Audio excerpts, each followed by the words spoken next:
We made this. Hello everyone, this is Tony, Network Chief of We Made This. As you know, our podcast network brings together a brilliant assortment of talent who talk about all kinds of pop culture content, such as the episode you just listened to, or maybe you're just about to listen to.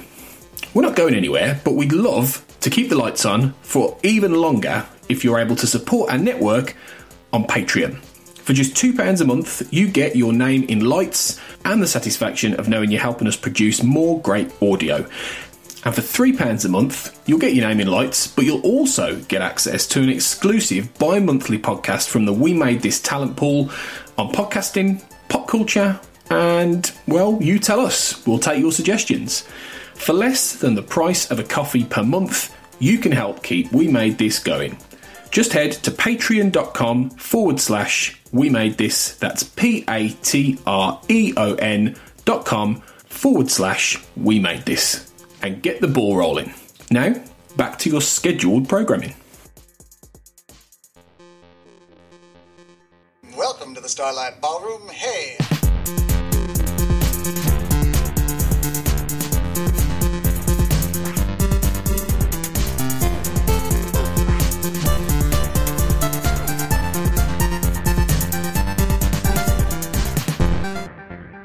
Hello and welcome to Shipwrecked and Comatose, the Red Dwarf podcast right here on the We Made This podcast network.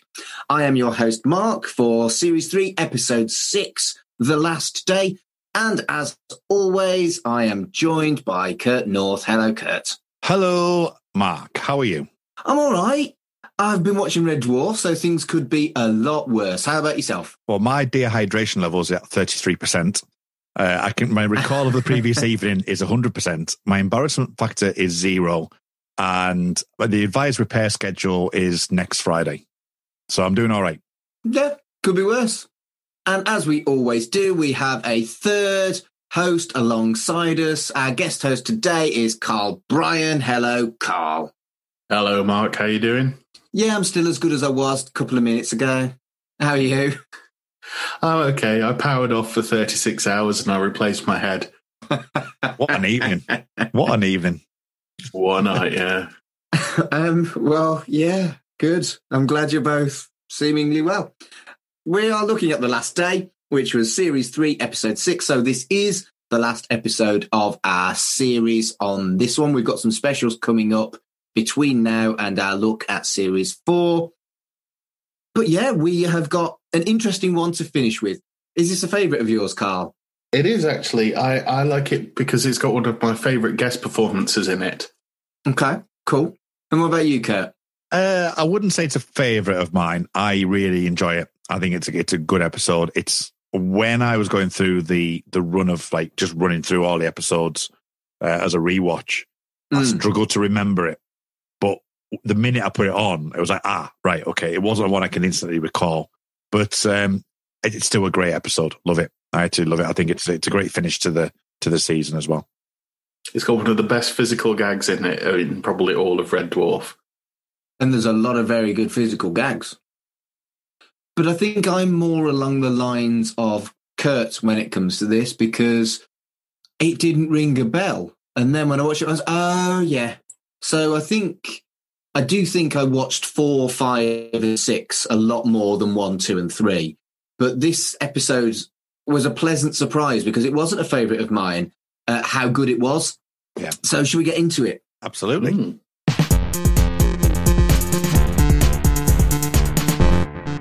So we start up with a mysterious pod heading to Red Dwarf, and straight after that, Crichton is bringing Lister's breakfast into the quarters. Lister is watching boxing, and Crichton queries it, and Lister defends it. And I don't know, I mean, I'm a huge fan of fight sports, and people are surprised by that because I'm a relatively gentle man for the majority of things, but I do love a bit of the punchy with the MMA and the boxing and the wrestling. Female topless boxing? Not female topless boxing. That'd be wasted on me. Does it actually exist? Probably somewhere. Probably somewhere, yeah. Topless darts existed. I did think when Crichton says female topless boxing, I was like, that sounds like something from live TV. Yeah. European. Topless darts was really a thing. And the whole premise was that it had girls, and it wasn't real darts. It was the first one to get a dart in the bullseye. And the whole reason was to get them to jump up and down with joy and their boobs to jiggle. Mm. It was not a subtle television program. It had a dwarf on a trampoline as the weatherman. It did. Live TV. Yeah. Wow. And tellingly, it was one of the first channels to bring British wrestling back to television. Oh, don't. Let's not talk about wrestling. That's in my past. But yeah, Sorry. So they had this quite serious conversation about combat sports, and then it is, like you say, female topless boxing. And then it's another quite heavy philosophical discussion when Lister's telling him, I don't want you to serve me, and so don't do it. You're not my slave. But then he gets quite upset when Crichton bins the food. I was trying to work that out because I like the fact that when Lister says, I'm my own man, he also adds in, you're your own man. Sort of goes in with the thing of he's still constantly backing up Crichton. But then when Crichton starts throwing everything away, part of me wonders, is he doing that because he feels, galvanized, like, yeah, you're right, I'm not a servant, chuck this away? Or is he passively aggressively like, well, I worked hard on this? I would take the former, personally. It felt like, it was like... I would have gone with latter. Isn't that interesting? That's twice in 2 episodes we've done that. He seems very happy when he took the word bon appetit, bin. It's like, yeah. But I didn't, but when he's doing it, it feels a bit like, well, fuck you, I've made fresh strawberries. I think it's probably because the passive-aggressive is how I'd respond to that kind of crap. Is probably why I think it's probably passive-aggressive. Right. Because I like to cook for people. I think I would probably be passive-aggressive about it. Yeah. He's not, by the way. I'm not, at no point am I saying he's horrible. I'm just saying that if I was in that situation, I'd be pissed off rather than liberated. Yeah, I completely read that the opposite way. Why so, though, Kurt? I don't know. I just felt like, as I say, it was like a liberating experience. It's like it's someone telling them that, you don't have to do this. You're on for bigger, better things. And I think the episode is trying to say that as well. I think it's like saying, don't be the maker of your own destiny rather than, a slave to the ideals or the concepts in which you're boxed in with. And that's kind of like, to be honest, that is a bit like me, if I'm thinking about it, to be fair. I don't conform to some not standards, that's probably the wrong word, but some like what people perceive as, you must do this and you must have this and you must have that. Or, and conversations you have at work and whatever. And it's like, I don't agree with, I don't have that vision of such and such. So that's probably me reflecting on that scene as much as you with it as well. Yeah. Okay. Yeah, that makes sense. I was going to say, it kind of runs through the episode from on a small scale to a large scale of Lister at the very beginning, like, don't make me breakfast, and sort of like, break your programming, you're your own person, right up to the end of don't kill yourself just because your creators have told you to, you're your own person. And sort of, it's all the way through, isn't it? It's sort of telling Crichton that he can be his own droid. But obviously, he does make a cracking waffles and strawberries. Yeah. And I think Crichton's a bit like me. I pride myself on the fact that I can cook, and I want to cook for my partner. I want to cook for my friends. And it's a choice for me to do that. It's not like I'm serving anyone. We had this discussion in Crichton, the episode as well, didn't we? Yeah, we did. It's a very similar thing, actually. I'm programmed to serve. It's that thing of the garden and breaking your programming. And is it? You can view it like I think we said in Crichton. You can view it as, is it a reflection of Lister wanting him to feel like he's doing good by asking Crichton to break his programming, or is it the fact that he really wants Crichton to break his programming because it's good for him. I think it's probably a bit of both, to be honest with you. It's kind of like a moral quandary for Lister, I think. Because, like you said, he does want the breakfast. He does. once he sees what it is, he does want it. And that's the same as you said. Is like, oh, it's almost Lister trying to gauge whether he's trying too hard. In the, has Crichton made me this breakfast because he believes he's serving me, or has Crichton made me this breakfast because he's my friend and he wanted to make me breakfast? If you get what I mean. Yeah. Whereas Rimmer, liking Crichton, would give him a reams of paper of things to do because it's like, I can get him to do that. Where Lister's more of a case of, well, you can make me breakfast, but don't do it because you have to. Do it because you want to. Yeah. And Lister does want to, so he does. He eats it out of the bin in his hat. Yeah. And unfortunately, Crichton returns, and Lister, to kind of show how much of a hypocrite he is, so the dinner ends up on his head, hat, and an item from the pod. It's a letter from Crichton's creators, and there's a video message that says, Crichton's shutdown chip will shut him down in 24 hours. Bang, it'll hit you with something that's so emotional so quickly that you'd think you'd by this point. Rimmer's dad, for example, was a kick right in the feelings. And you're like, but Crichton. Yeah, it's something, and it's something that gets explored throughout the episode of, you wouldn't expect Crichton to have, from half the episode, you believe he's going to shut down. Yeah. He's just going to stop operating.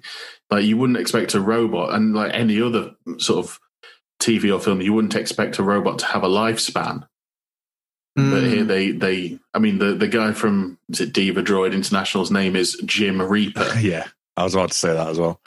Yeah. It's I love a pun, but that one is not a subtle one. I tell you what's not subtle: Robert Llewellyn's hair. Well, we'll get into double Polaroids in a few seasons' time, but yes. But well, what I would ask at this, I'll ask at this point because it's coming to mind that the very concept. This is something that I see quite a lot in a lot of movies, and something that I pointed out in the Truman Show, is that it's an artificial intelligence. It's obviously an emotional artificial intelligence. It has its and there's obviously aspirations for RoboCop and stuff like that in this episode. It's not lost. You mentioned Back to the Future last week, and obviously Alien a few weeks back. But this idea of corporation controlling like an intelligence, and this is another one that kind of is using that. It has a religious analogy as well, but there's this idea that they have complete control over that. They can just destroy a life with the flick of the finger.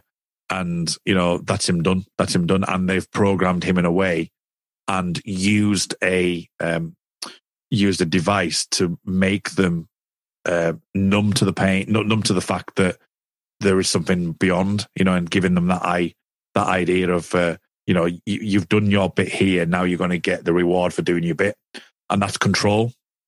Which is the way I read it. I know different people will read this differently, but the way I read it is that it's an intelligence being controlled. The snarky consumer in me, when he said, like, why have you got to pack yourself away in this? Oh, well, how else are they going to sell the latest models if we last forever? And like, Apple phones. Yeah. Oh yes, that's exactly what I thought of too. It's brutally anti-capitalist and quite a dystopic future that they've really touched on before. It's quite, something like Games Workshop 40K is explicitly dystopic, a savage capitalist society.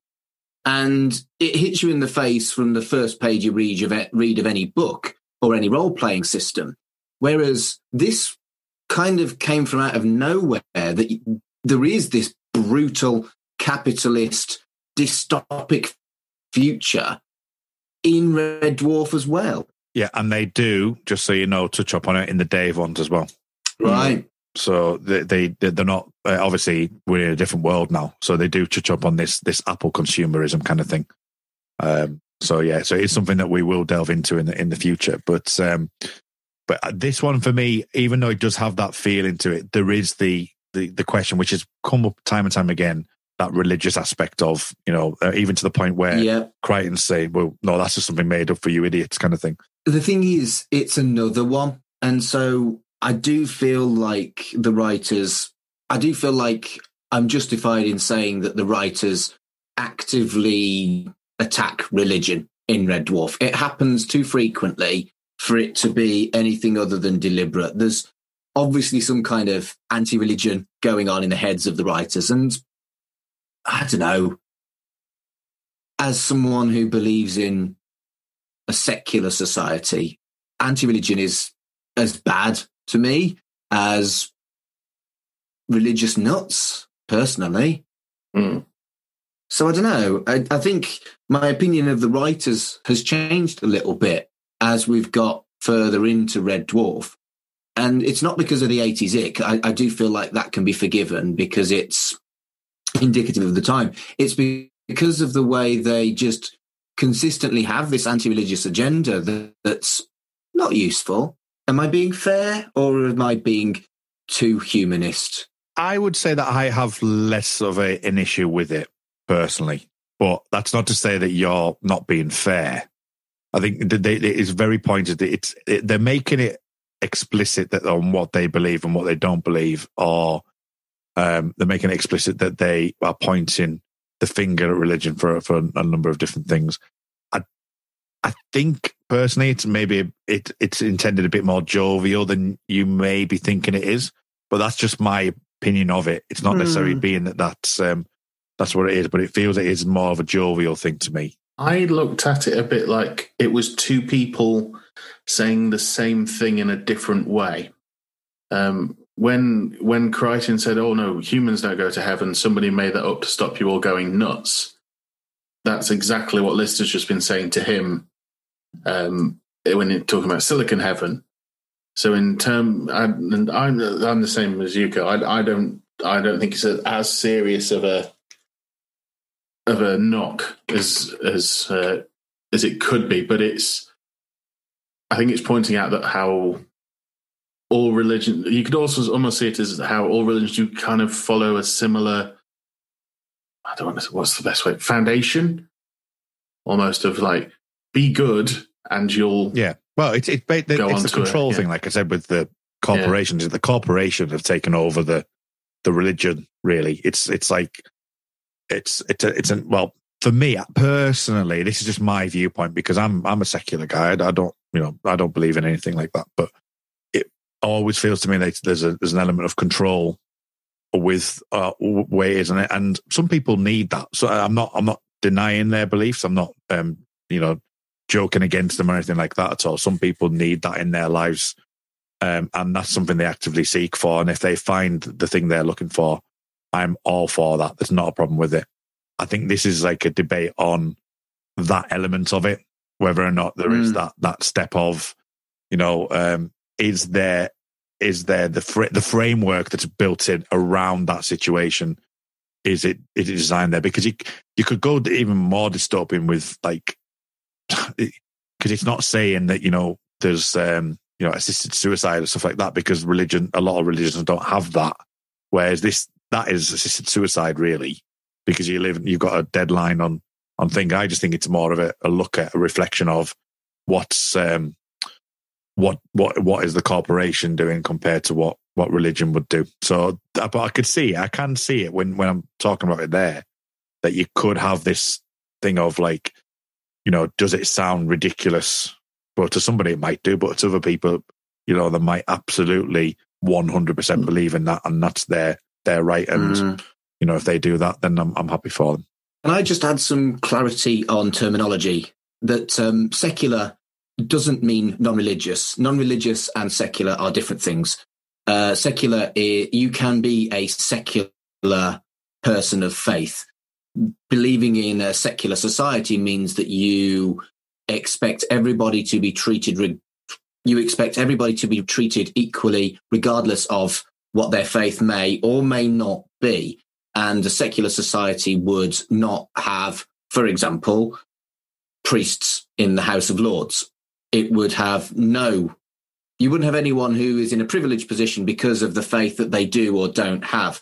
And as a non-religious humanist person myself, I would not want to go the other way and have a society that is explicitly non-religious, because that is just as unfair.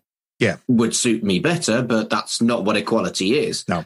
And I think there is a tendency for non-religious folk to be secular in 2020. I'm not sure that was the case in 1989, 1990. I think a lot of non-religious folk would have gone as far as being anti-religious because they'd had bad experiences with their religious upbringing. And I think that has changed in the last 30 years, that most non-religious folk don't give a monkeys. They are quite secular, whereas that might not have been what it was like in 1989. So again, pure speculation. Yeah. Perhaps the writers had unpleasant experiences with religion. Right. It's okay. So just as a side note to that, because it's just of not necessarily my upbringing, but my belief, I made a point, and I don't know if it's more of a character trait of me than anything else, that I refuse to go to any assemblies in the mornings because it was like, it's a religious thing. I do not believe I should be in here. And I did the same with funerals, to be honest, for a long time, where I was like, I'm not gonna attend that place because it's not my place of being. I did over the years. I've had to like sort of, and this goes back to what we were saying before, actually, about some of the stuff that, the reflection of me, the way that I am kind of like, the way that I perceive things slightly different to a lot of people. Now I've softened on that because sometimes, you have to conform to some degree. But I was very kind of like staunchly against going to the assembly because it was like saying the prayers and all that kind of thing. It's like, why do I have to do that when I don't believe in it? So, you know what I mean? It was that kind of like stance. And it was like, just get on with it. But I was like, no, I'm not interested in that at all. It's not me. But the difference is you weren't hating on people of faith. No. You were saying, I don't have faith, so I shouldn't have to say prayers. Yeah. That's secularism. That's not anti-religion. Yeah.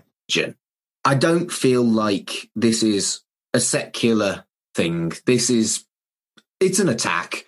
And it's not like I don't agree with it. I just wouldn't put it in as unpleasant and flippant a way as it is done with the whole Silicon Heaven discussion, I don't think. We all got really serious then. Shall we move on? Oh, I quite liked it. Where do all the calculators go, though? Oh.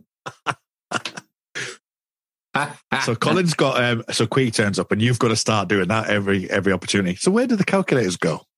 Oh, no, but not that, but not only that, but where the calculators go?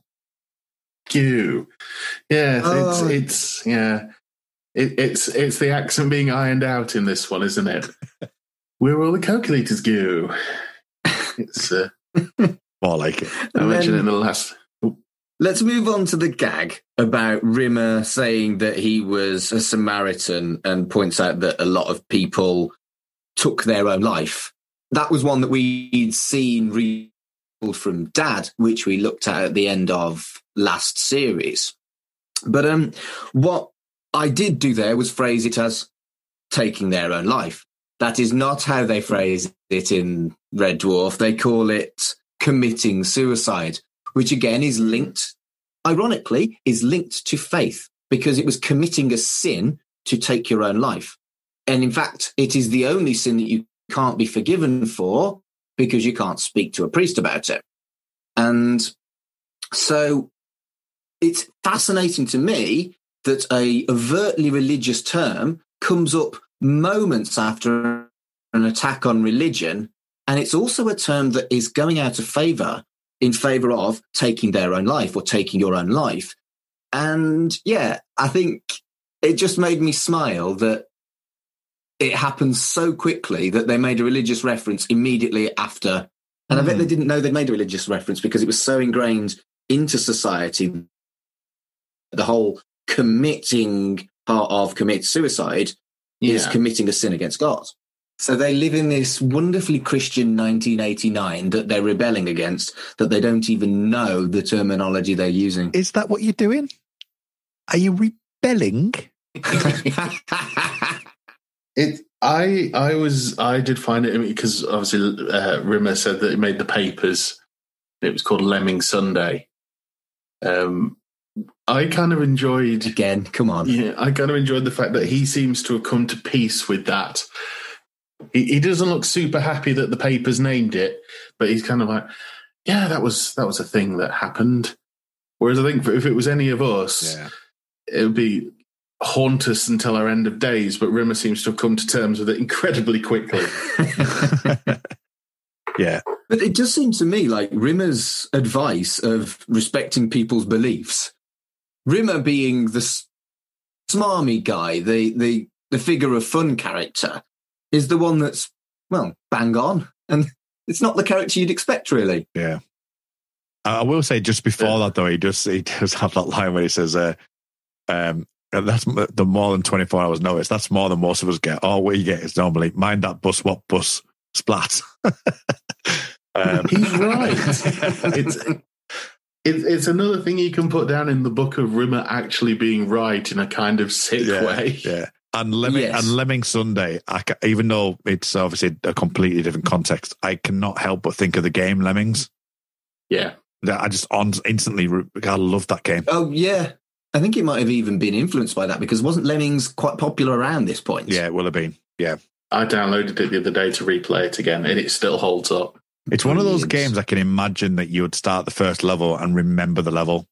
You know, it's like Sonic the Hedgehog, Alex Kidd for me. As soon as you start playing it, you're like, I know exactly where this is. I know exactly where that is. It's just one of those games that's just like memorable. Oh yeah, I can picture the first level of Lemmings now. It's you use the digger, and then they all go down and maybe block one off so they don't go to the I remember it very vividly. I mean, the thing that was so vivid to me about Lemmings was the kind of tinny "let's go" at the start of every level, and it was just so adorable, but also really quite awful that you knew that these "let's go," these cute little things were jolly and happily about to walk off a cliff. It was really quite a sick game, actually. Or when you blew one up, they'd look at you and go, "Oh no!" I'm going to have to play Lemmings again, aren't I? I'm going to have to. I need to play me some Lemmings, I think. Back to the show. Blah, blah, blah, blah, blah. Anti-religious. I had enough of that. Lister suggests that they have a big party to give Crichton a send-off. Just before you go there, there's one thing that I want to mention, that Chris Barry seems to have got Crichton down before Crichton has got Crichton down. Before Robert Llewellyn's got Crichton down. I thought it was Reagan. What? I thought it was Reagan. I thought he was doing a Reagan impression. It's Crichton's fun. Oh, yes, the employment of time in a pointless and non-practical way. I just love the fact that when that gets called back to, that when he gets the invitation, that's what it says, and he goes, It's like, Rimmer's nailed it. It's just Chris Barry because he can, really, isn't it? I think you're right about this series being Robert Llewellyn essentially using this series to get himself ready to play the character fully from series 4 onwards. And maybe the rest of the cast, like Chris Barry, are kind of warming to the character as well. And that's where that comes from, is that by this point, the last episode, Chris Barry has got the concept of the character same as Robert Llewellyn has. Yeah. Yeah, definitely. It's the thing as well is obviously it's Robert Llewellyn's first one. It's Hattie Hayridge's first one as well. And I think she's kind of, as much as she can, being a disembodied head, hit the ground running. Yeah. It's she's getting all the facial expressions done well. The only thing I've noticed, which has been a bit weird, is her eye line seems to be slightly above camera, if you get what I mean. She's not looking down the lens. She's looking middle distance rather than like at the camera, so more like that. She does it a few times in this. And that's kind of weird and off-putting now looking back at it. But then other times she is looking straight down the thing. You see, I read that completely differently. I read that as she was deliberately playing Holly as scatty. and a bit distracted and a bit of a weirdo. I don't know. It did look like she was reading off a card. I suppose so. Good point. Speaking of reading off a card, we'll get into that in a minute. Lister is trying to build a Marilyn Monroe droid. The cat asks, does he think whether Crichton will seduce her? But Lister explains that Crichton's basically like Action Man.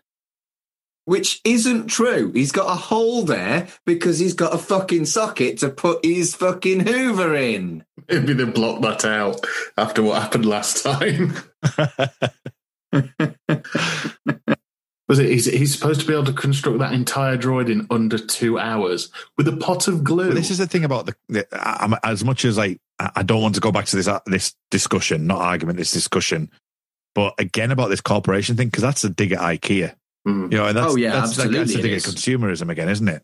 So yeah, it's and also the fact that it doesn't look like what it does in the shop. No. Look at the box. Look at the face on the kit. But part of me wonders if that's because Lister does say towards the end that he's not finished it yet. Whether it's supposed, because it's basically the only thing that makes it look human is the hair and it's got boobs. Yes, he did a lot better job with Crichton, didn't he? Really. What did Peterson buy it for? Because he says Peterson bought it on Planet Leave. Why? That is something we forgot to talk about last episode about the puncture repair kit. Yes, we didn't mention that last week. It's such a triumphant call as well, isn't it? Crichton, get out the puncture repair kit. I'm alive. Sorry, we're going back a week. I like the fact that things get revealed, even though they're long gone now. Things get revealed about like some of the crew that have been passed away still, even in like series 3 of this happened. Oh, Peterson bought a Marilyn Monroe droid for no reason. No reason that we admit to on a TV show. But yeah, it's a bit weird. Maybe he just wanted to dance with it. Maybe. Or maybe get him to sing to him. Maybe. Yeah, that could be it. Shall we move on from this and talk about Crichton doing the ironing? And he gets the invite that you talked about, which was funny. And he arrives at his party. He's served an android homebrew and mechanoid food. And he's got from everybody. But I just want to pause and say, I really liked Holly's tiara. It does look good, doesn't it? It's... I think it's in this one that they alter the colour of it, because obviously with Norman Lovett was quite grey initially, and then they kind of bumped the colour up a bit in series 2. Hattie Hayridge seems to almost have like silver skin, but the hair is still bright blonde. And the lipstick, obviously. You're talking about chrome key as well. They kind of like highlight quite a bit of contrast and stuff with her as well. Where the beginning of Holly in season 1 was kind of digitized and obviously more digital. They went back to like more of a normal looking head. And then with Holly Hilly, they've kind of gone the other way. They've kind of gone back to season 1 in some ways, which they've gone really contrasty, so much so that it's actually popping out on the screen, which I thought was interesting on that regard. Also, is this the debut of Bob the Scutter? Was it Bob? Because when he gets his invitation, Crichton goes, "Oh, thank you, Bob." Oh, right, okay. And Bob seems to be the one that lasts all the way through. Potentially, yeah. I don't know. I think so. Yeah. And one last thing I want to point out is, because I don't think we've mentioned it in a couple of other episodes, how good the incidental music is. Yeah. Oh, it's the most 80s music ever. Oh, it's a Casio going to its full potential. Yeah, it's magnificent. You can just imagine someone buying the part 6 of the keyboard booklets that you used to get, and it's like they've just gone, right, no, I can't do that. I'll just put program 16 in. Yeah. Just see Howard Goodall turning to Grant and Naylor going, "Look at this sound effect this one does." Yeah. Da, da, da, da, da, da. Yeah, yes. It was definitely a thing. Do any of you remember Cheeky Vimtos? Yes, of course. Yes. Because he gets a cross between Vimto and liquid nitrogen.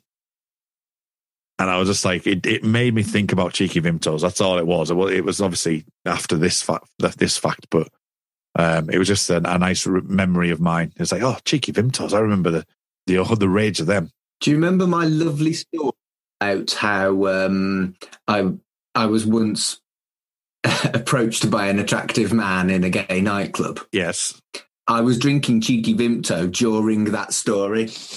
What was in a Cheeky Vimto? Was it? It was Blue Wicked. It was a bottle of Blue Wicked with a double port. Right, that was it. Because I used to make, when I worked pubs, I used to make turbo shandies. Which was half a lager with a bottle of Smirnoff Ice. Yeah. You're naming all the drinks of my childhood. Well, not childhood, my teenage years. You know what the drinks of my childhood or teenage years were? Go on. Lager. Having said that, until I was 23, I used to drink dry cider. Oof. So I used to be a big cider drinker for a long time. It was only when it really started to hurt that I stopped, because I could normally handle it. But about 23, 24, I was really struggling. Here's a controversial one. What do you call a half a lager, half a cider with a shot of blackcurrant? What do you call that? Snakebite and black. Yeah, snakebite and black. See, in the University of Salford Students' Union, that was a diesel. I've heard it called diesel before. Yeah. Mm. And the other one I thought something else was called diesel. But was that maybe, a Guinness? but Was that a Guinness and black diesel? No, that was just a Guinness and black. That was just Guinness and black. The other one I had was at a nightclub in Hull called Spiders. And it wasn't a subtle one. It was half a lager, half a cider, black, and a double Jack Daniels. And that delightful beverage was called a Nasty Shag. I've heard of those. Okay. I used to drink JD and Coke. I still do drink JD and Coke, actually. But Spiders means something completely different to me, and it's more of a friend thing. That I wasn't on this holiday, but to call a lovely, attractive young woman without getting their attention, you used to say Spiders. That's all it was, and it was to call attention to somebody near to you. And then the rest of the friends would be like, "All right, where?" Spiders. So a bit like Hetero-Polari. Hetero-Polari? Yeah. You don't know what Polari is, do you? No. Polari was a secret gay language used in the 40s and 50s so that gay people could talk to other gay people about what they would like to do that evening and socialise, etc., etc. And for example, if you've heard the word naff, to me, not very good. That was originally a acronym in Polari, which stood for not available for fucking. Yeah, that sounds quite interesting, Mark. Is there a podcast anywhere that may talk about that somewhat at all? Now, wouldn't you know that I am launching a podcast about Polari? It's going to be called Aunt Nell, and Aunt Nell is Polari for listen. Don't know if it'll have launched by the time this airs, but we are already on Twitter. If you go to if you go to @AuntNellPod. Is it a contractual arrangement now that we've got to at least mention one other podcast while we're on it? We can't mention any more, just the one think so. In the main show. Yeah. That seems to be the... Sorry, Carl. Cerebral Jukebox is out this time. That's okay. I just like throwing out subjects randomly, seeing if Mark's got a podcast about it. I mean, it's not beyond the realms of imagination. And if he doesn't, he generally starts one. So only if you're there.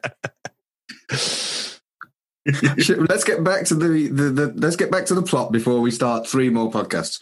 Moving on. So the gifts are a chip from Holly, George Patton's sinus fluid from Rimmer, an earring that the cat didn't like, and the aforementioned Marilyn Manson droid. And she malfunctions and walks through a wall. Okay, so the chip, it's a computer chip. It's a very recognizable computer chip, isn't it? So much so that you could almost like instantly recall it from memory. Oh, yeah. Does Mark have any idea what we're talking about?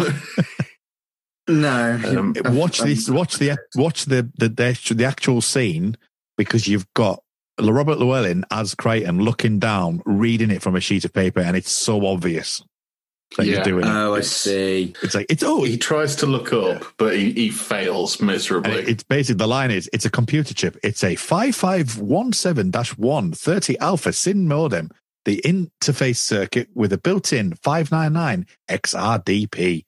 Oh, how did you know? And he's literally looking down. He can tell he's like reading it, which I don't blame him. one bit.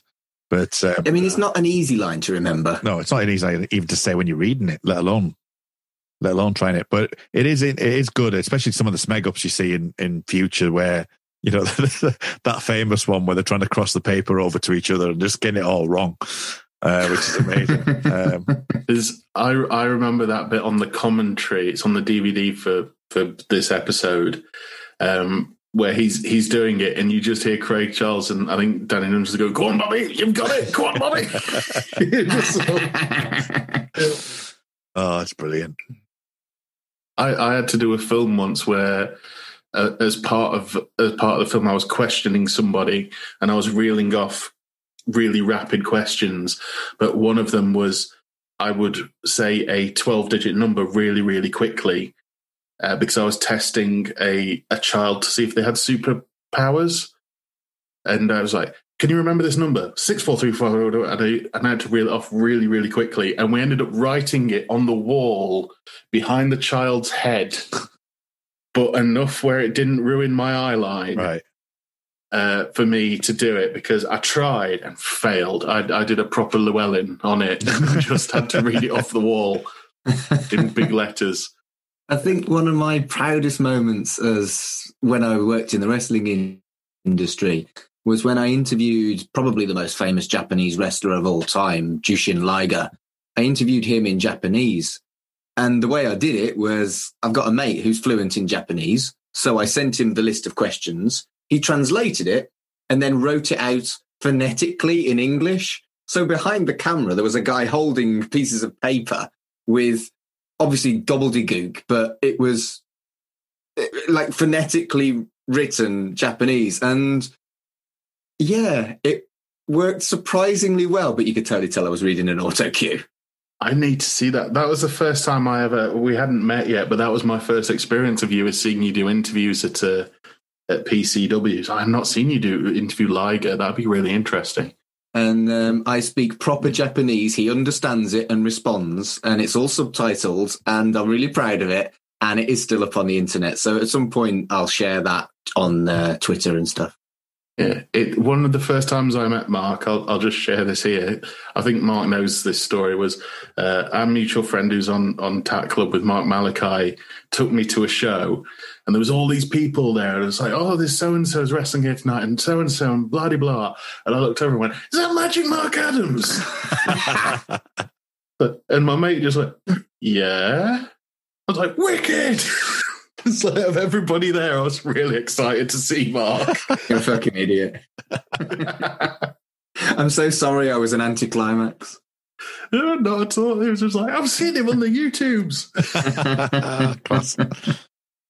It feels like so long ago, all of that stuff. It really does.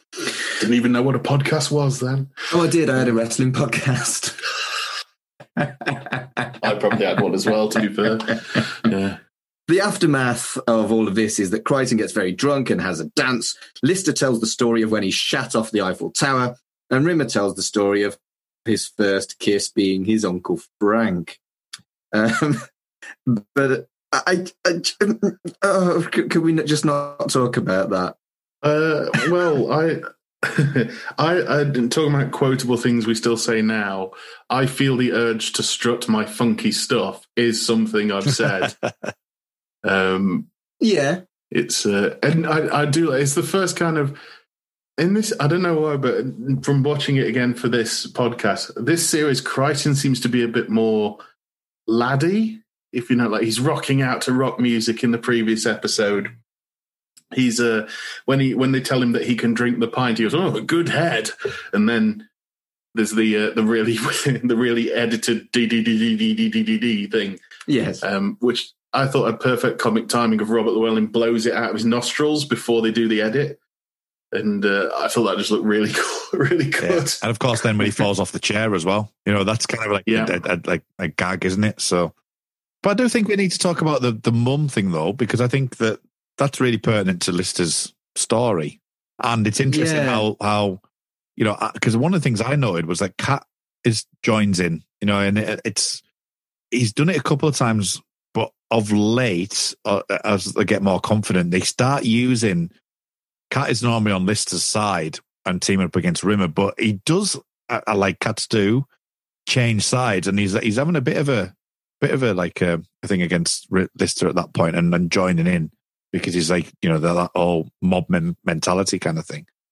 But this is obviously reinforcing the cardboard box underneath the pool table thing. So I think it's for that reason. It's interesting because it's the first time you see Lister, I think, get really upset, angry. Yeah, isn't it? When they keep alleging his parents were related.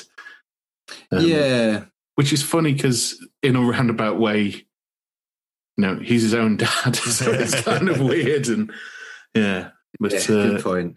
But it's not just Lister, is it? It's Crichton that gets upset about not having a mum because he's got kind of mechanoid drunk as well. I like the fact Holly's drunk too, and Holly says that she's never had a mum.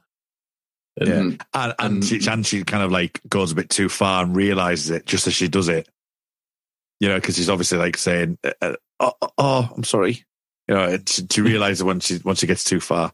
And the fact that I remember when I was younger, really finding the delivery of "Well, you can all have mine," just absolutely. It's still funny now, but back then for some reason it was really funny that this moment of utter. Sort of sharing and everything like that was just punctuated by Rimmer, who probably hasn't been listening. Yeah, he's just been stewing in this whole thing about his Uncle Frank, and he's just come back into it. Got you could all have mine. Yeah, everyone else has. It's a very convincing drunk group of friends. It is. And I think you're right that it is a group of friends at this point. Is very much established that they've got to this point after a rocky start where they didn't know each other very well, or they were different species with the cat and the others, and they genuinely have bonded at this point, and that is almost setting a precedent for series 4 onwards, where it is a clear friendship group. Yeah, even it's and Crichton's been accepted so quickly back into it, which shows just how much they're sort of banding together and things like that, because he was gone for all of 2, and the fact that Holly's changed sex since the last series, and it's never mentioned. It's just okay, Holly's changed sex. Okay, great. It's still Holly. It's still their friend. I think that's actually quite important when you think about it, particularly with all the trans issues that we've been having over the last year or so with, let's just say with J.K. Rowling being a nasty, turfy cunt and basically popularising that horrible, horrible opinion that in 1989 it was treated with dignity and sensitivity in Red Dwarf. Yeah, It just, I think they must have seen it as like, unless the sitcom would have made a joke about it. Yeah. And it's just taken out as of the change. They've just changed what Holly wants to be. I don't think they'd ever have done it like the sort of "you used to be a man" joke. It is "you are now a woman." Yeah. It's I don't think I don't think it even crossed the mind. I think it was just like, Holly's a new cat. Hilly did really well. The woman that played Hilly did really well. We're just going to change the sex of Holly and use Hattie.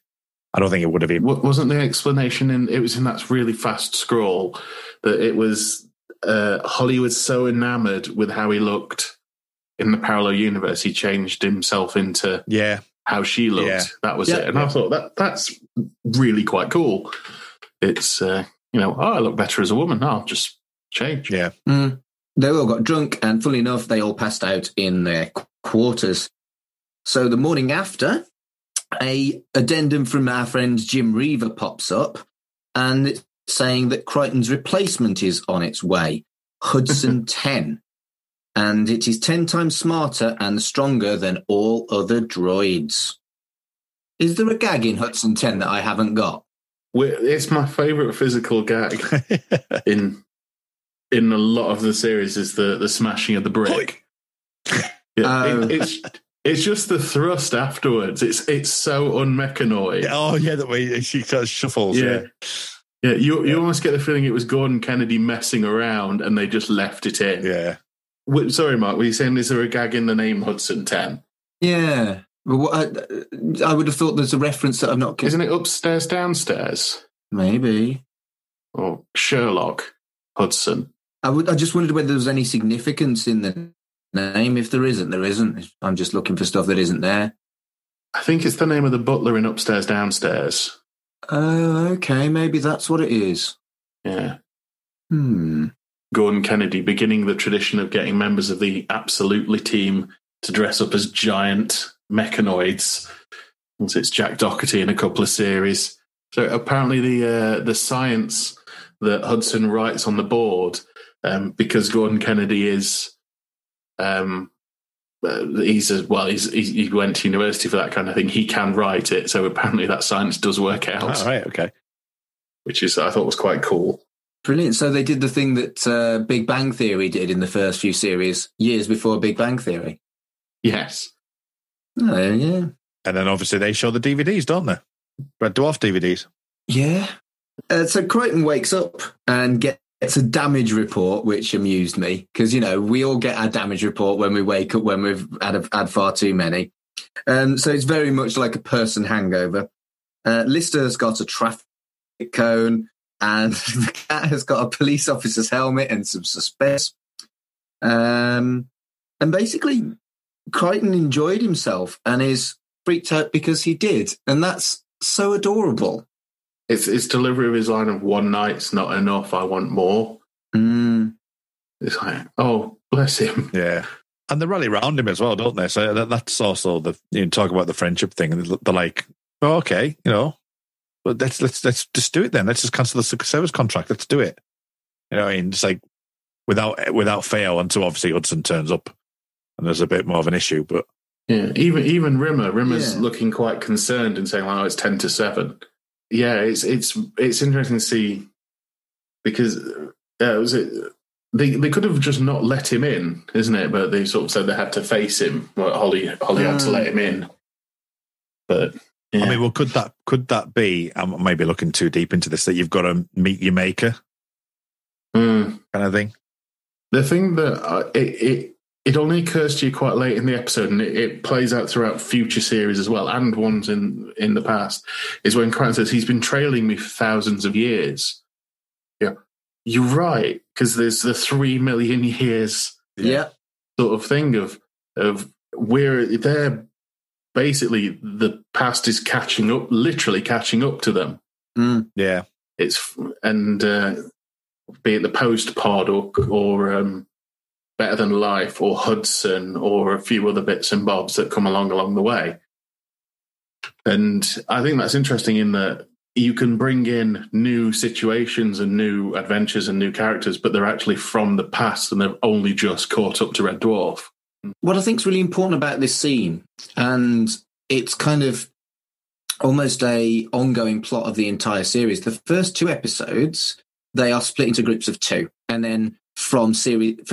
then from episode 3 onwards, they are a team and then they are a friendship group. So it progresses through the series where they all come together and form a significant bond. And that culminates in the fact that they all rally around Crichton and say that they will, Hudson has to get through them to get to him and that they will defend him. And I think it's really nicely, but quite subtly done that over the space of series 3, the friendship and the friendship of the group and also the dynamic of the show changes to what it then becomes in series 4.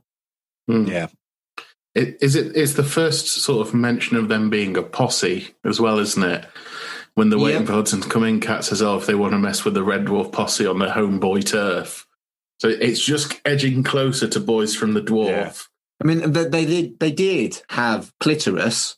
They were referred to as clitoris in a few episodes ago. I love the fact that it's because of that they got the 18 certificate on that video. Hudson is a scary motherfucker, and he tells Crichton that he should be dead. And then the rest of the Boys from the Dwarf say that you have to go through them. Crichton says that Hudson can't hurt humans, and this makes Rimmer super, super brave. Oh, apparently, I'm not 100% sure on this. I might be misremembering this slightly, but the voice came from, it was like a football announcer. So, it's like, Liverpool 2, blah, blah, blah, 1. And it was something that Gordon Kennedy had done for something. I don't know if it had aired or not, but he was using that voice. And that's where the voice came from. It sounds like it hurts. Yeah, he just started doing it on set, apparently. And then that obviously became the voice of Hudson. But it's super sinister, so I think it's a good call. Yeah. I think he said as well that because he's got it's a bit like how my beard is, but he's got the makeup line going down his cheekbone line. Yeah, to accentuate it. To make him seem more angular. And when he said how are we going to cover up my big jowly face? And don't worry. And they painted it in. Brilliant. I was like, yeah. He looks terrifying, doesn't he? With the slick back hair as well. Yeah. And it makes me wonder, though, because of how he looks, which is like a killer, he's supposed to be the servant droid. He's a lot more like a replicant, isn't he? Yeah. Yeah. He is. And he also has Terminator vision. Let's call a spade a spade. He's got fucking Terminator vision. That or RoboCop. Yeah. And the things that he comes up for them are ex-human hologram for Rimmer, Felis sapien for Cat, and barely human what the hell for Lister, which, as, visual gags go, that did make me smile. I do love that gag. I like the fact that Cat's species is recognised now. It's I really like that gag of what the hell. Yeah, the term Felis sapien does make sense, though. Yeah. It took me a while when I was younger. I didn't fully understand the gag of Rimmer going, it's been a while since I've done that. I'm right. I think he shit himself, hasn't he? Yeah, he's definitely shit that's himself. What it was. Yeah. I didn't know. I think it was a kid. I was like, he's wet himself. It's like, no, he hasn't. Yeah. But what I really like about it is just the confidence in him. It's like, it's a simple for his program not to harm humans. And he goes, right, okay. Yeah. Excuse me. Yeah. I can deal with this now. I'm the big man. Yeah. The way he pushes past everyone is just so... Oh, yeah. Just setting... You could tell from the second he steps forward, like, he's going in for a fall. Yep. It is Rimmer. Come on. He's almost always going in for a fall. True. It's going to be horrific. But, yeah, but it's quite good in that way, going back to the friendship thing, in that now Rimmer thinks he can't get hurt. He is going to stand up for Crichton. Yeah. Yeah. And he's going to give this guy what for, and with a full Maladio. Unfortunately, Hudson does shoot at Rimmer, and he dives out the way. And do you see what he dives behind? Remind me. It's a gas bottle. That's not wise. He only got blown up an episode before. Oh, that's actually a good point. You'd think he'd have learned. Hudson says he's only doing his job, but he loves it. And basically his sanity chip has blown because he's been alone and chasing Crichton for so long. That's a really nice way of wrapping it up, why this guy's a psychopath, I thought. Yeah, it's corruption, isn't it? Corruption of his files and stuff like that, which works. It's the exact opposite of Crichton. Crichton has broken his programming because of friendship, whereas Hudson has broken his programming because of being completely lonely. And I think that's two really nice sides of the same coin, and really quite kind of hard, deep sci-fi type vibes for me. I mean, it shows as well there's the element of choice with androids. In that before Crichton met the Red Dwarf crew, he was on the Nova 5 on his own. And he could have gone mental, but he chose to. Well, he did, yeah. But he was serving skeletons for a while. But it was a good-hearted mental. He didn't sort of immediately get the escape pod, arm himself to the teeth, and go looking for fresh. But he continued to make tea and do people's makeup for them. He was only away for 2 minutes. Yeah, exactly. It's one of those things. Like if they did this episode now, there'd be like a little online special film of Gordon Kennedy just sitting in a pod, just going slowly crazy, in the same way that Doctor Who do the little YouTube videos before a series. Yeah. It'd be good for them to start for doing those. But another quotable thing that is, I'm just doing my job. It's not my fault if I love it. Yeah. I've said that before. I have definitely said, well, to coin a phrase, whooops. Yeah. I've definitely, yeah, that's quotable Red Dwarf for me too, to coin a phrase, whoops. Yeah. Crichton says he'll sort it out and then dismantles his bazookoid. And Hudson grabs him and prepares to kill Crichton with a coup de grace. That bazookoid falling apart is amazing. It couldn't have fallen apart any better. It's just it's just perfect. And we've been talking about how we've got to this point 6 episodes in where we've definitely got Robert Llewellyn playing Robert Llewellyn's Crichton by this point. His face, so good. Crichton face when the bazookoid falls apart really made me smile. Good face. I think that I know about this when he gets pinned to the wall, and Hudson draws his fist back. He doesn't do it as a punch. He does it as a straight fingered jab. Thing, which for me was that is way more vicious. Yeah. And he gets shot in the arse. He does. Lister blasts him, and it does nothing, so he punches Lister. Yeah. It's the way he looks. I mean, it helps that they were talking on the quarantine about the servo noises when he turns around and goes, and that's all the sound design. I mean, sound design's obviously made to make you feel thing, but it's just the way that the sound design of the gunshot going off, and then 2, just the way it looks. Just looks around and looks at him and what are you doing?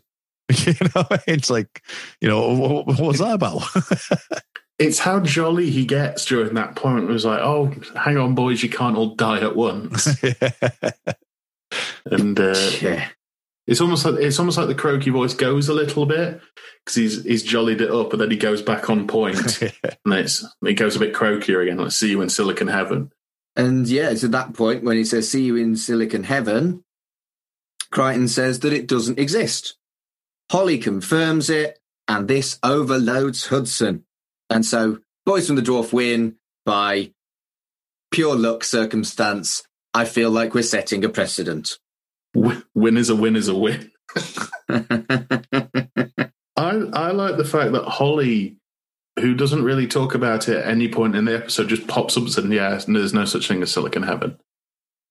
As a machine, well, I suppose it's only in androids, but as a computer... Yeah, an AI. Holly's, and obviously Crichton's lying. Yeah. Apparently, yeah. Or was he? I think... Or deep down in this programming, maybe he's aware, so he isn't lying. That he says... Yeah, I think it does leave it more ambiguous than you might think on the first watch. But it ends on a fist bump and a freeze frame, which is a great late 80s way to go out. Damn it, yes. Late 80s being this is the final episode of 1989. Bear in mind it was released 19th of December as well. So yeah. That's it. It's end of the 80s. It's just about 2 steps short of that. I can't remember which Schwarzenegger film it is where he does the "you son of a bitch" slap and hold grips hands and that kind of thing. You just see, I think it's over the top. Over the top, yeah. And it was just a bit short of that. Over the top. What a great film. Yeah. I'm just going to turn my cap round. Nice. And this now is I'm 20 times stronger. This is a audio medium, but we can see each other on camera, and Kurt did act motion to turn his cap around at that point. I think it's worth our listeners knowing this. And we can have a visual arm wrestling match where I actually do over the top Yeah. Oh, for goodness sake. They were both actually pretending to arm wrestle each other on Zoom. They've just, what's wrong with you both? But anyway, yeah, that is the last day. You were refereeing it. I was. You're in the middle. And that was, for me, that was a much better episode than I remember it being. It was just one that kind of like faded into the background for me over the first 8 series that I watched quite a lot of. And it surprised me by how much I enjoyed it and how important it is for the kind of establishment of what Red Dwarf is going forward. Yeah, because you've got thematically, as you say, the whole friendship thing. You've got the Lister's origin story, which isn't actually come back into it till season 7.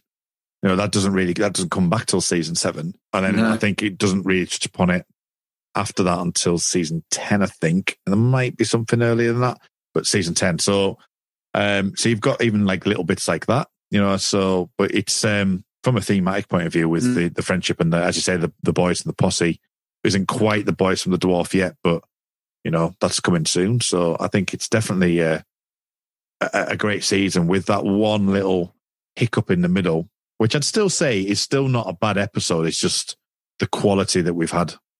It is a drop in quality. Yeah. I don't think it's a bad episode. I think that's true. And as we were sort of talking about, I think if this, because they thought this might be the end of the whole thing. If that's the case, it's because in this show, it's almost a sort of almost a subdued ending. Like there's no big cliffhanger. There's no sort of massive pomp and circumstance coming out of it or anything like that. They don't kill an alien or rescue the ship or anything like that. But it's like, say, over the course of the series, we've now got this established team together and the friendship, and with the fist bump and things like that. It's almost like, I don't know if any of you ever saw the last episode of Angel. Yeah. Yes. Yeah. The idea with that is they're going to leave it at this point, and it could either be the end or it could be the point of where the next thing's going to start from. Yeah. Yeah. And I think that's what they've done here, in that, like, everybody's good. Hey, boys from the dwarf, bosh. And then, you know, it could go on from here if we chose to, but if not, it's a good point to leave it. But I'm very glad that it carried on.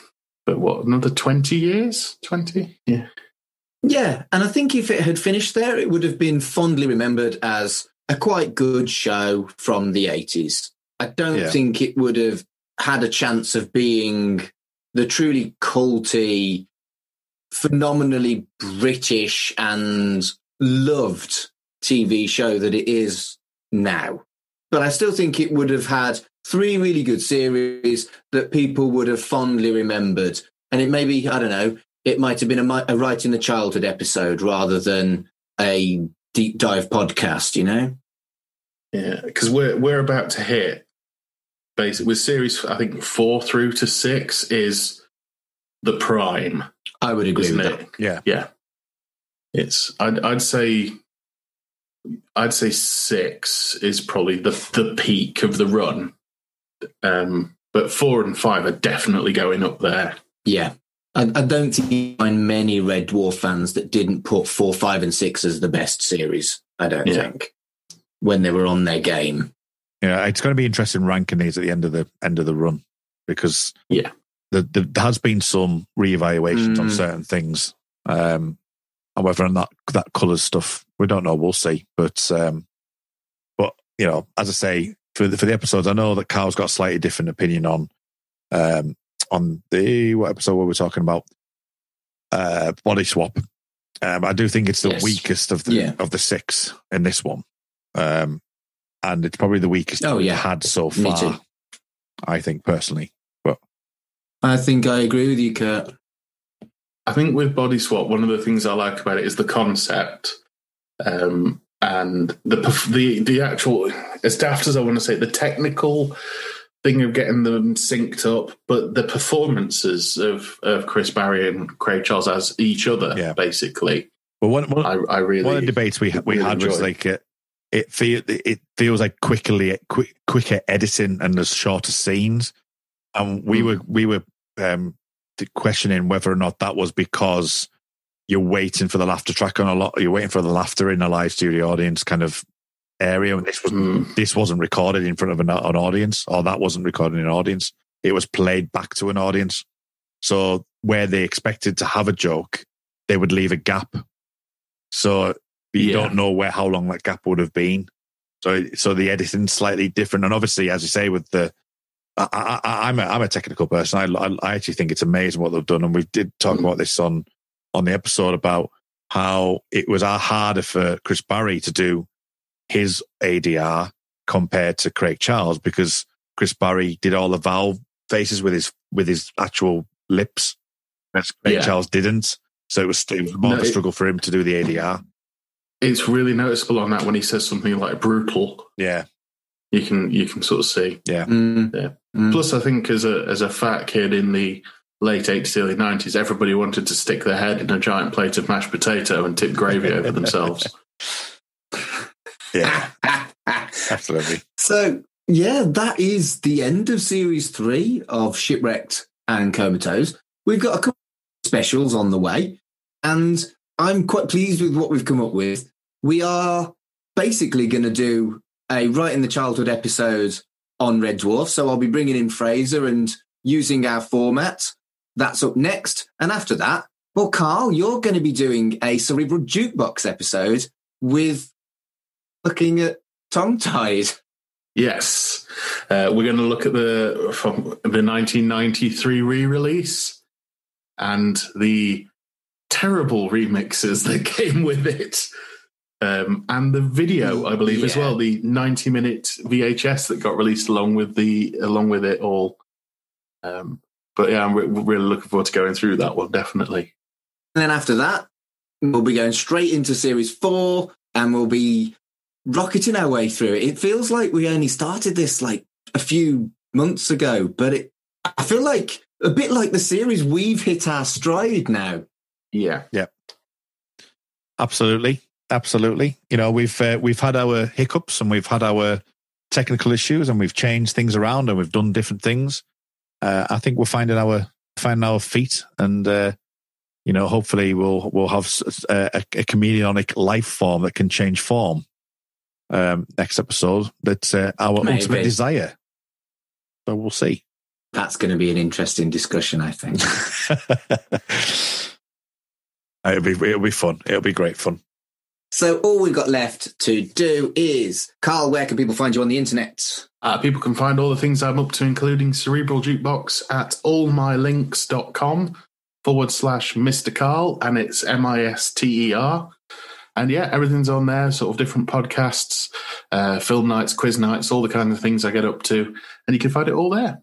How about you, Kurt? Where can people find you on the internet? We made this podcast network, basically.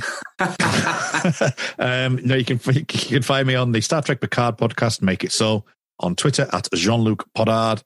Find me on the X-Files podcast, which is the Xcast. That's the X_cast at the on Twitter. You can find me completing my Millennium deep dive as well. We're into season 3 of that, coming towards the end of the 3-season run. And that's on the Time Is Now pod. And if you wanted to come and find me personally to see what I'm up to, where I'm guesting on, what I'm doing here and there and everywhere, then come and find me at my Twitter feed, which is at rmuldrake, which is RMULDRAKE. And if you're looking for me, I'm also on many podcasts. We've mentioned Right in the Childhood, so I don't need to explain that. That's RITC Pod on Twitter. I'm also on Super Tat Film Club, which is a B-movie podcast. That is at Tat Club on Twitter. And I also have a podcast related to my job as a humanist celebrant. Remember, I got all chatty about secular stuff and seemed to almost have a clue. That's why. That's at Life's Milestones on Twitter. And probably by this point, I'm hoping to have launched the podcast we mentioned earlier, Aunt Nell, a Polari podcast. That is at Aunt Nell Pod on Twitter as well. If you want me, I'm also on Twitter at MarkAdamsHC. More podcasts. More. Well, what it was I was drawing with Kurt for the number of podcasts that I had. So I thought, right, I'm not having that. I need another podcast, so I've got one more than Kurt. Okay, I might be doing a new one soon. Oh, for fuck's sake. To be fair, I might as well, actually. Oh, for fuck's sake. It's more addictive than crack. Mm. Not that I've ever taken crack. Just to clarify. There's a joke in there somewhere, and I couldn't quite get there. And that is a beautiful way to end our series. So until next time, Oh, stop it, Uncle Frank. Well, to coin a phrase, whoops. Elsewhere on We Made This. The time is now. A Millennium podcast. I hate Hollywood. I hate the way these stories are told. It's everything. They hit the same beats. They hit the same rhythms. It's kind of like, it reminds me of like a blues thing, where it's like, well, a lot of people love the blues, but, I realize that it's everything has the same underlying structure, everything is like 12 bar, 1/4/5, pentatonic, everything is following the same core elements, and it just gets exhausting after a while. It does. I remember going to see Gary Moore, and as much as I enjoy music, I enjoy going to see bands and things, and after about, I'd say 30 minutes, I was like, I need to check out.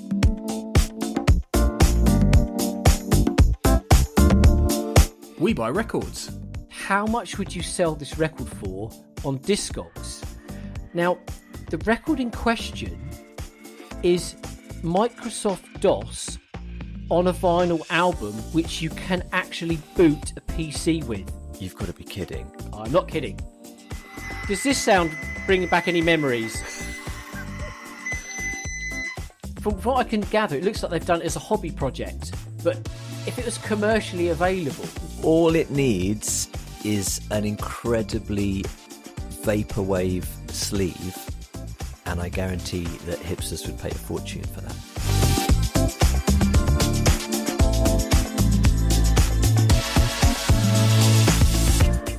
We are Starfleet. So this was kind of a nice callback to the elements that were used on TOS. And it really stuck out to me, and it just, as I keep saying every week, there's always a little give and take, right? Where the writers bring in this element from TOS or TNG or from Voyager, and it fits into the Discovery realm. Yeah, and I'm glad that they didn't draw out Georgiou seeking medical attention for her issue. I was a little worried. Check out all of these shows and more on the We Made This podcast network.